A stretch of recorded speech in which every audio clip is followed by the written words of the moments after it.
En 2025, les fonds en euros ont servi un rendement moyen de 2,5%, les meilleurs dépassant même les 3, voire les 3,5%.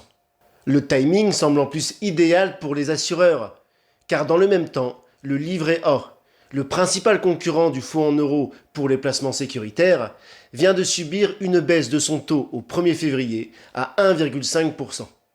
Mais attention aux effets d'annonce. Quand un assureur vous dit que sur son fonds euro, il sert un rendement de 2,5%, bien au-dessus du livret A à 1,5%, il fait en fait un gros raccourci, très vendeur pour lui, mais qui ne correspond pas à la réalité pour vous. Tout d'abord, le taux servi par un fonds en euros en 2025 ne doit pas être comparé au taux actuel du livret A à 1,5%.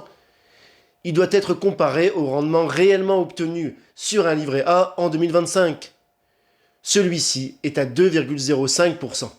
De plus, le livret A est totalement exonéré d'impôts, ce qui n'est pas le cas du fonds en euros. Celui-ci subit des prélèvements sociaux de 17,2% et éventuellement un impôt sur le revenu, même si les assurés bénéficient d'abattements après 8 ans. Si on enlève les prélèvements sociaux, le rendement moyen servi par les fonds en euros en 2025 est de 2,07%, soit à peine au-dessus du taux du livret A, et avant éventuel impôt sur le revenu ou droit d'entrée. Car rappelons-le, les Français payent chaque année près de 3 milliards d'euros de frais de versement sur les contrats d'assurance vie.